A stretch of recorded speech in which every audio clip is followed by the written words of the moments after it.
Hey guys, I got a few requests about the drive situation or the flat game, and some of you were struggling with having the right height. Sometimes they're hitting it too high or hitting it into the net.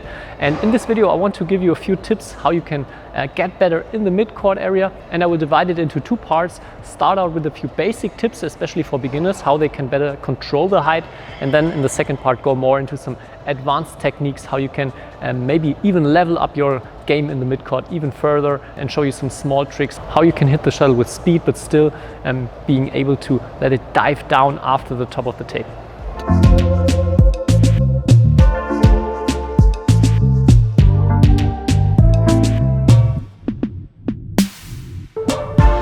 So we're kind of talking about this area. So this height where we want to hit the shuttle, it comes fast towards us and we want to play it fast back.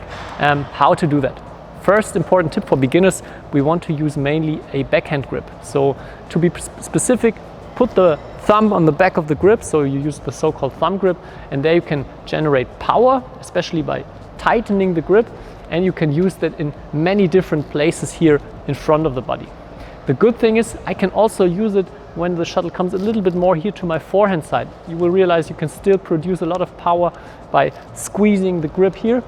With the forehand, like the panhandle grip for example, you can do that on the forehand side as well. So especially out here there will be a situation where you have to turn to a forehand grip, but on the backhand side you will have a lot of problems, especially here. There's no chance of hitting with power and being fast ready again when you have a forehand grip. So very important, you want to have the thumb grip.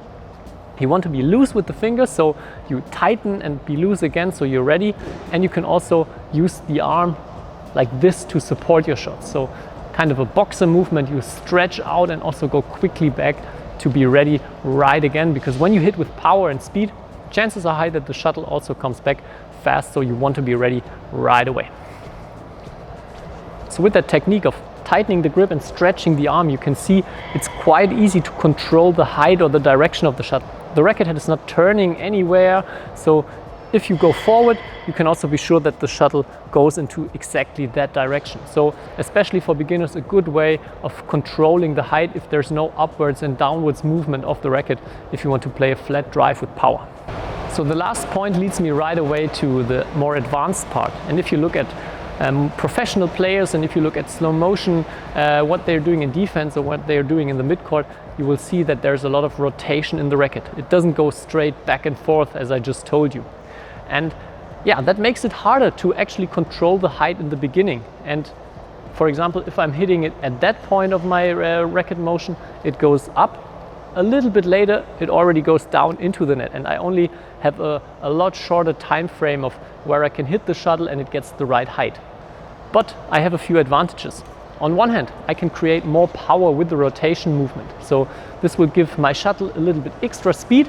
The swing gets longer, but also here, if I be loose after that, you can see the racket bounces back and I'm also ready again for the next shuttle. So this is actually not a problem that the movement gets bigger.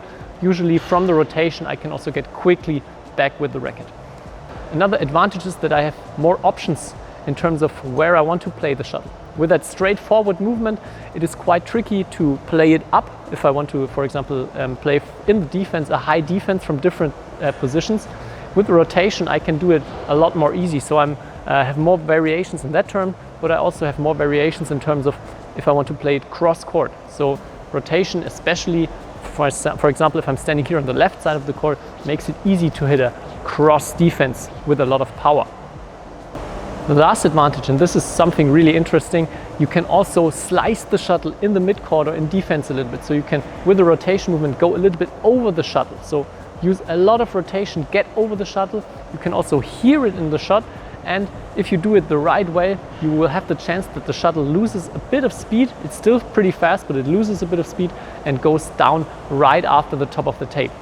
So in many cases that will give you the upper hand in the mid-court area, because your opponent suddenly has to play from beneath the tape, and maybe if he's not ready for that, he will play upwards and you get the chance to kill the next shot, or you are in a lot better situation after that. Really powerful if you're able to manage that here in the mid-court area. So much for the mid-court area, and I hope these tips will help you to get a little bit more maybe consistency in your height, maybe also more power or more variation if you're already more advanced.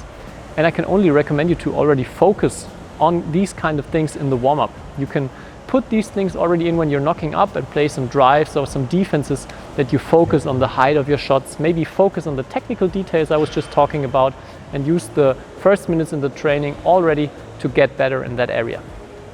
If you have other technical problems, maybe wishes for future videos, no matter what, write them down in the comments below. Like this video, hit the subscribe button, and then see you next time. Bye bye.